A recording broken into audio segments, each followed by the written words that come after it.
En esta sesión estamos empezando el cuarto volumen del Polvo a la Gloria y dirigiremos nuestra atención al surgimiento de los profetas importantes del Antiguo Testamento. Pero para poder hacerlo quiero adelantarme solo por un momento a través de los siglos hasta el final del registro del Antiguo Testamento, porque sabemos que el Antiguo Testamento está literalmente lleno de declaraciones proféticas y oráculos que se ocupan de los eventos futuros. Pero quiero que presten atención a la última profecía que se registra en el Antiguo Testamento. Se encuentra en el último libro del Antiguo Testamento, el libro de Malaquías, en el último capítulo de Malaquías, el cual es el capítulo 4. Leemos en el versículo 4 del capítulo 4 estas palabras: Acordaos de la ley de mi siervo Moisés, de los estatutos y las ordenanzas que yo le ordené en Horeb para todo Israel.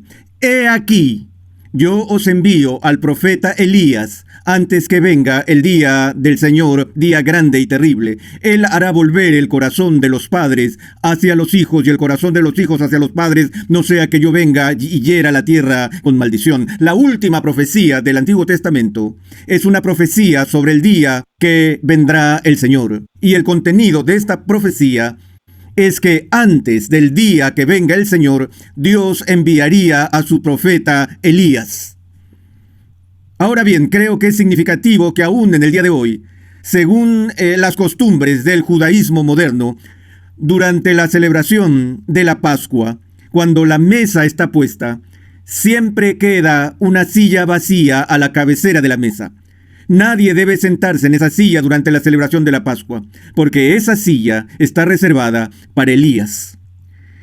Ya que el judaísmo moderno no cree que el Mesías ha venido. Ellos aún están a la espera del Mesías y no creen que esta profecía se haya cumplido. Sin embargo, el registro del Nuevo Testamento inicia con la aparición de una figura muy extraña. Algunos incluso la han llamado figura extravagante, Juan el Bautista. Donde la voz de la profecía había estado en silencio durante 400 años en Israel, de repente sale del desierto, el lugar de encuentro tradicional entre Dios y sus profetas, sale esta figura extraña usando las prendas y viéndose para efectos prácticos como el profeta Elías del Antiguo Testamento. Juan el Bautista crea una gran consternación e interés, por lo que los líderes religiosos salen de Jerusalén y empiezan a interrogarlo y le preguntan quién es y qué hace, y le preguntan directamente: ¿eres Elías? Y él dijo: no lo soy. Pero luego, más tarde, nuestro Señor identifica a Juan el Bautista de una manera un tanto enigmática con la manifestación de Elías. Cuando Jesús dijo: y si queréis aceptarlo, refiriéndose a Juan, él es Elías, el que había de venir. Luego se nos dice en la Escritura que Juan el Bautista viene en el espíritu y en el poder de Elías, y por eso se le ha llamado Elías Redivivus, es decir, el renacimiento del ministerio de Elías. Bueno, ¿por qué toda esta importancia asociada con Elías? Bueno, creo que hay varias razones para ello, y una de ellas es la que recordamos del registro del Antiguo Testamento sobre la vida y el ministerio de Elías. Elías no muere. Elías asciende al cielo. Todos estamos familiarizados con la famosa película Carros de Fuego, y este título fue tomado del registro de la ascensión de Elías, cuando al final de sus años estaban de pie junto a su discípulo Eliseo, y al contemplar el cielo vieron carros de fuego. Y Eliseo gritó: Padre mío, los carros de Israel. Y Elías fue levantado en un torbellino y llevado al cielo, lo que presumiblemente fue el símbolo del tribunal móvil de Dios. Pero debido a que no muere, existe esta expectativa de que algún momento en el futuro lejano llegaría como el heraldo del Mesías venidero. Y ese es el papel que se le asigna a Juan el Bautista. Es también significativo en el Nuevo Testamento que cuando Jesús está en el monte de la transfiguración, viene una nube y lo envuelve, y los discípulos ven su transfiguración, y he aquí, aparecen dos hombres que tienen una conversación intensa con Jesús justo antes de que Jesús inicie su viaje final a Jerusalén y a la cruz. Y los dos hombres que aparecen en el monte de la transfiguración con Cristo son Moisés y Elías. Ahora, ¿qué significa esto? Al igual que Moisés, en un verdadero sentido, personifica la ley del Antiguo Testamento, así que la personificación suprema del profeta del Antiguo Testamento era el profeta Elías. Cuando los judíos hablaban en forma resumida de todo el Antiguo Testamento, simplemente decían la ley y los profetas. Ahora, eso puede malinterpretarse porque Moisés, quien es el dador de la ley, es también descrito en el Antiguo Testamento como profeta. Y él funge en maneras distintas como el profeta. Él es el vocero de Dios. Y entre Moisés y Elías hay muchas apariciones de profetas de menor rango. Pero con la aparición de Elías, es como si una institución totalmente nueva emergiera en la escena de Israel. Es decir, que al menos es elevada a un nuevo grado de significado e importancia. Y cuando pensamos en los profetas canónicos, es decir, aquellos cuyos libros son parte del canon del Antiguo Testamento, gente como Isaías, Jeremías, Ezequiel y Daniel y otros, todos ellos van después de la introducción pionera de esta institución hecha por el profeta Elías. Y por eso es importante cuando Elías aparece en escena. Él es enviado por Dios al reino del norte, al reino de Israel, tal vez en su hora más oscura, durante el reinado de Acab y Jezabel. Ahora, antes de decir un poco más sobre Elías en particular, permítanme hablar por un momento sobre algunas de las funciones de los profetas del Antiguo Testamento. A menudo los cristianos ven los profetas del Antiguo Testamento y los consideran tan solo como videntes o personas que dieron profecías futuras. Es decir, que vemos o tendemos a ver la función primaria del profeta del Antiguo Testamento como la de un adivinador. Es decir, alguien que hace predicciones sobre el futuro. Sin duda, los profetas hacen eso. Y no quiero subestimar o devaluar la suprema importancia de esta tarea y la función de la profecía predictiva en el Antiguo Testamento. Pero yo diría que la predicción de eventos futuros, si vamos a ponerlos en la escala de importancia, eso estaría en el segundo lugar en su misión. Su tarea principal, el primer trabajo que Dios les da, es ser lo que llamamos heraldos. Si alguien inventó la idea de decir las cosas como son, fue el profeta del Antiguo Testamento. Los profetas eran solitarios, despreciados, maltratados, perseguidos y en muchos casos asesinados. Individuos que eran llamados de forma excepcional por Dios y capacitados por Dios para la tarea específica de ser la conciencia del pueblo de Dios. Algunos han descrito la función del profeta en Israel en términos legales. Recuerdan que la nación había sido creada por Dios en términos de un acuerdo, un pacto que tenía estipulaciones o leyes y sanciones o castigos impuestos si es que las estipulaciones del pacto eran quebrantadas. Y cuando Israel quebrantó el acuerdo que había hecho con Dios, fueron infractores de la ley de Dios. Entonces Dios envió a sus fiscales a la nación. Y una de las funciones del profeta del Antiguo Testamento era ser el agente divino de Dios que acusaba. Él presentaba una demanda contra su propio pueblo por quebrantar los términos de su acuerdo. Y los que entregaban la citación judicial en contra de Israel eran los profetas. Así que puedes imaginar cuán populares eran en el Antiguo Testamento. Habiendo dicho esto sobre los profetas en general, veamos algunos de los destellos que captamos en la Escritura sobre la vida de Elías. Elías fue descrito por Acab como el perturbador de Israel. Cuando las transgresiones de Acab llegaron a ser tan severas, Elías oró para que Dios actuara. Y en medio de la maldad de Acab, Dios maldice a Israel con una sequía que destruye sus cultivos y que duró 3 años como resultado de la oración de Elías. Y Acab sabe que es este Elías el que está detrás de todos los juicios de los que él es objeto ahora. Entonces leemos en el Antiguo Testamento sobre el último enfrentamiento entre los seguidores de Acab y los seguidores de Elías en el combate que se realiza en el Monte Carmelo. Esto se registra en el capítulo 18 del primer libro de Reyes. El versículo 17 dice: y sucedió que cuando Acab vio a Elías, Acab le dijo: ¿eres tú, perturbador de Israel? Y él respondió, es decir, Elías respondió: yo no he perturbado a Israel, sino tú y la casa de tu padre, porque habéis abandonado los mandamientos del Señor y habéis seguido a los Baales. Ahora pues envía a reunir conmigo a todo Israel en el Monte Carmelo, junto con 450 profetas de Baal y 400 profetas de Acera que comen a la mesa de Jezabel. ¿Ves lo que está pasando aquí? Jezabel había importado a todos estos profetas y sacerdotes de las religiones paganas. Así que ahora están 850 de ellos en el complejo del palacio. Y Elías lanza un desafío al rey, pues le dice que busque a todos sus profetas y todos los líderes religiosos del culto de Baal y Acera y los traiga aquí, y así resolverán sus diferencias.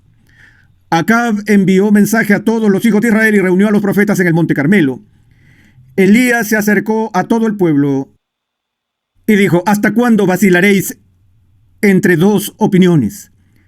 Si el Señor es Dios, seguidle, y si Baal, seguidle a él. Algunos del pueblo se acercaron a Elías y le dijeron: Elías, cálmate. He hecho una costumbre en mi vida de nunca discutir sobre religión y política, porque asuntos de este tipo tienen una tendencia a dividir. Esto no es parte del registro, pero era inevitable, porque ocurre cada vez que la verdad de Dios está en riesgo. Y Elías lo puso tan conciso como pudo, reunió al pueblo de Israel y dijo: ¿hasta cuándo vacilaréis o dudaréis entre dos opiniones? Si el Señor es Dios, seguidle a él, y si Baal, seguidle a él. Recuerden que les dije antes que lo que haría fracasar a la nación de Israel sería el sincretismo, la mezcla, la fusión, la combinación de elementos de la verdadera piedad con elementos de la religión pagana. Lo que estaba ocurriendo era que la verdad de Dios había sido secularizada y paganizada. Así que la verdad de Dios ahora estaba borrosa y las peculiaridades del gobierno del pacto de Dios estaban ahora confusas a los ojos del pueblo. Y Elías dijo: decídanse, no traten de jugar para ambos equipos, no se queden sentados en la banca. Si van a seguir a Dios, entonces sigan a Dios, y eso significa que tienen que dejar de ir en pos de Baal y Astarot. Y si van a ser discípulos de Baal, entonces sean discípulos de Baal. Y dejen de tratar de justificarlo con una pizca de religión bíblica. Ese es el desafío que Elías da al pueblo. Pero el pueblo no le respondió ni una palabra. Entonces Elías dijo al pueblo: solo yo he quedado como profeta del Señor, pero los profetas de Baal son 450 hombres. Que nos den pues 2 novillos, que escojan un novillo para ellos y lo despedacen y lo coloquen sobre la leña, pero que no le pongan fuego debajo. Y yo prepararé el otro novillo y lo colocaré sobre la leña y no le pondré fuego. Entonces invocad el nombre de vuestro Dios y yo invocaré el nombre del Señor, y el Dios que responda por fuego, ese es Dios. Y el pueblo dijo: la idea es buena. Luego leemos la narrativa de cómo los profetas de Baal tomaron su novillo y lo prepararon, y leemos que invocaron el nombre de Baal desde la mañana hasta el mediodía, diciendo: oh Baal, respóndenos. Pero no hubo voz, ni nadie respondió. Y danzaban alrededor del altar que habían hecho. Y sucedió que ya al mediodía Elías se burlaba de ellos y decía: clamad en voz alta, pues es un Dios. Tal vez estará meditando, se habrá desviado, o estará de viaje, quizás esté dormido. Y habrá que despertarlo. Y gritaban a grandes voces y se sajaban, según su costumbre, con espadas y lanzas hasta que la sangre chorreaba sobre ellos. Ustedes hablan de fervor religioso. Estas personas son religiosas hasta la médula. Ellos están comprometidos y dedicados a su religión, que se cortan a sí mismos, se arrancan la carne, saltan y corren por todo el lugar, invocan durante horas cada vez. Pero por mucho que invoquen, por mucho que llamen a su Dios, no hay respuesta. Cuando pasó el mediodía, profetizaron hasta la hora de la ofrenda del sacrificio de la tarde, pero no hubo voz. Nadie respondió, nadie prestó atención, hasta que finalmente Elías dijo a todo el pueblo: acercaos a mí. Y él reparó el altar del Señor que había sido derribado, Elías tomó 12 piedras conforme al número de las tribus de los hijos de Jacob, a quien había venido la palabra del Señor diciendo: Israel será tu nombre. Y con las piedras edificó un altar en el nombre del Señor y también en nombre de la nación en la que él está hablando. E hizo una zanja alrededor del altar suficientemente grande para contener 2 medidas de semilla. Dispuso después la leña, cortó el novillo en pedazos y lo colocó sobre la leña y dijo: llenad 4 cántaros de agua y derramadla sobre el holocausto y sobre la leña. Después dijo: hacedlo por segunda vez. Y lo hicieron por segunda vez. Y añadió: hacedlo por tercera vez. Y lo hicieron por tercera vez. El agua corría alrededor del altar y también llenó la zanja de agua. Y sucedió que a la hora de ofrecerse el sacrificio de la tarde, el profeta Elías se acercó y dijo: oh Señor, Dios de Abraham, de Isaac y de Israel.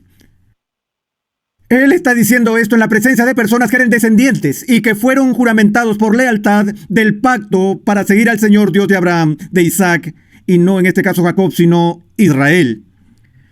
Que se sepa hoy que tú eres Dios en Israel, que yo soy tu siervo y que he hecho todas estas cosas por palabra tuya. Respóndeme, oh Señor, respóndeme, para que este pueblo sepa que tú, oh Señor, eres Dios y que has hecho volver sus corazones. Entonces cayó el fuego del Señor y consumió el holocausto, la leña, las piedras y el polvo, y lamió el agua de la zanja. Cuando todo el pueblo lo vio, se postraron sobre su rostro y dijeron: el Señor, Él es Dios. El Señor, Él es Dios. Ahora bien, ¿qué creen que pasó? Algunos de ellos se levantaron y dijeron a Elías: bueno, Elías, eso fue una magnífica demostración de la verdad de Dios, pero espero que no te importe que continúe como miembro en la iglesia de Baal, porque quiero ser de influencia allí y quiero crear vínculos con estas personas que se han extraviado. No. Este era el momento, no para dividirse por pequeñas diferencias, no me refiero a eso, pero aquí la verdad central de Dios mismo está en juego.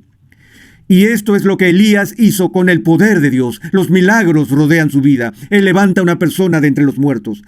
Él viene y se enfrenta a Acab en otras ocasiones. Pensemos cuando Acab se apodera de la viña de Nabot. Y otra vez Elías viene y lo reprende y lo amonesta por su injusticia. Porque lo que ocurre ahora en Israel es que las personas se alejan de Dios y se desvían de la ley de Dios. ¿No es esto lo que hizo Juan el Bautista? Cuando viene y antes que nada llama al pueblo al arrepentimiento y a la verdadera religión. Arrepentíos porque el reino de Dios se ha acercado. Ese fue el mensaje de Juan el Bautista. Y entonces, ¿qué es lo que hace él? Él apunta con su dedo al rey y reprende al rey por su comportamiento impío. Ahora bien, esto es importante porque a veces hoy en día se nos dice que la iglesia nunca debe comentar sobre las prácticas paganas del ámbito civil o del estado secular. Aunque la iglesia hoy en día no está llamada a ser el Estado, la iglesia en cada generación está llamada a ejercer la crítica profética cuando los gobiernos se vuelven injustos. Es por eso que Elías fue un hombre perseguido, acosado implacablemente por el odio y la furia de Jezabel y Acab, hasta que el juicio de Dios cayó sobre la casa de Acab. Y como lo había profetizado, cuando estos murieron, su sangre fue lamida por los perros de la calle.